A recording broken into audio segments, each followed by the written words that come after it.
Underwater cities and structures have long since stoked the interest of many different peoples and cultures, prompting them to wonder about them and speculate about them.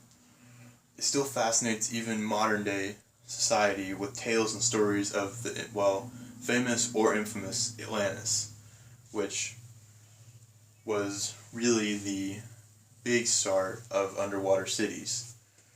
These these places are often just referred to as sunken cities, and we know they exist, but just maybe not in the forms we all think of when someone says a sunken city.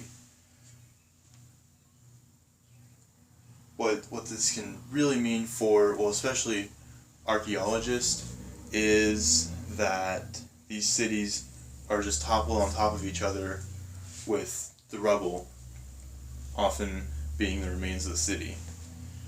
But even with the hurdles for archaeologists trying to find these places with the toppled towers and broken stones or remains of the city, there have been more than a few dystopian tales about these places, such as, well, the different renditions of Atlantis, and also 20,000 Leagues Under the Sea being a good leading up to point for these cities. But still, these places intrigue us and are still a modern possibility for living. So, my name is Patrick Danley, and I'll be talking to you about the history, exploration, and the future of underwater cities and how they've come to change the culture we know about them. So first I'll be talking a little bit about the history of underwater cities, of the sites of the sunken cities. So often with myths of these sunken cities, the civilizations, there's a catastrophic event that occurs. And what this can mean is either a volcano goes off, or landslides, or any number of catastrophic events can happen. And this is how Plato's Atlantis went, where although the tale goes that the gods were angry with Atlantis for its misbehavior, the gods sunk it below the ocean with natural disasters. But what seems to be missed to most of us with the loud crashings and earthquakes and volcanoes and could possibly be the real truth behind all of them.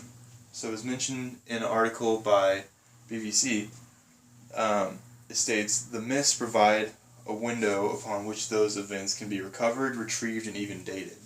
So what this means is that a disaster scale event, like an earthquake, which could be recorded by several towns, could be legitimate reasons for these cities sinking, and allows them to find a date where if they can figure out when the recorded event was, they can figure out around when the tale began, which can be extremely helpful in dating these kind of sites, well, archaeological sites.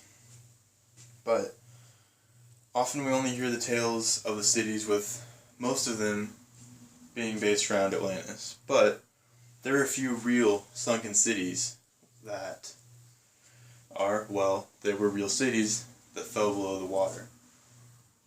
So a first good example of this would be a town in eastern Greece, in Crete, called Ovaus, I believe. But this town was believed to have been taken down by a landslide, where the landslide took the town down under the water, and then there it sat, which a very interesting part of these, well, especially this site, a very interesting part of this site is from the air, you can see the whole town structure. You can see the roadways and the buildings still exist there. But another bigger event was the city of Herculaneum, I believe that's how you pronounce that, in Egypt. This was a large city on the mouth of the Nile that had a sister city across the Nile there, and they were kind of the big port entrance cities. Well, Herculaneum was built on what we now know as silt. And some earth tremors were believed to have caused the silt to shift and soak up the water and become soft. So the whole city fell into the mouth of the Nile.